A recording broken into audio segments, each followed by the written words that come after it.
ഐക്യരാഷ്ട്രസഭയുടെ പ്രവചനങ്ങളെ അടിസ്ഥാനമാക്കി 2050 ഗൾഫ് സഹകരണ കൗൺസിൽ അഥവാ GCC രാജ്യങ്ങളിലെ ആകെ ജനസംഖ്യ 8.36 കോടിയിലെത്തും. GCC രാജ്യങ്ങൾക്കായുള്ള ഗൾഫ് സ്റ്റാറ്റിസ്റ്റിക്കൽ സെന്റർ പുറത്തിറക്കിയ റിപ്പോർട്ടിലാണ് ഇക്കാര്യമുള്ളത്. 2025-2050 കാലയളവിൽ ജനസംഖ്യാ വളർച്ച തുടരും. പ്രായമായവരുടെ എണ്ണത്തിൽ ഇരട്ടി വർധനവുണ്ടാകും. ഏകദേശം 55 ലക്ഷം പേർ പ്രായമായവരായിരിക്കുമെന്നും റിപ്പോർട്ട് പറയുന്നു. GCC രാജ്യങ്ങളിലുടനീളം സുസ്ഥിര വികസനം ഉറപ്പാക്കുന്നതിന് നഗര ആസൂത്രണം, ആരോഗ്യ സംരക്ഷണം, തൊഴിൽ വിപണികൾ, സാമൂഹിക സംരക്ഷണം തുടങ്ങിയ മേഖലകളിൽ ദീർഘകാല നയങ്ങൾ വികസിപ്പിക്കേണ്ടതിന്റെ പ്രാധാന്യവും റിപ്പോർട്ട് ചൂണ്ടിക്കാണിക്കുന്നു.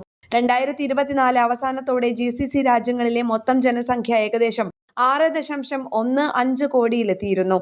2019 അപേക്ഷിച്ച് 85 ലക്ഷമായിരുന്നു വർധനവ്. ശരാശരി വാർഷിക വളർച്ചാ നിരക്ക് 2.8%. ആഗോള ശരാശരിയുടെ ഏകദേശം 3 ഇരട്ടിയാണ് ഇതെന്നും റിപ്പോർട്ടിലുണ്ട്. ഇന്റർനാഷണൽ ഡെസ്ക്, കേരള പ്രണാമം.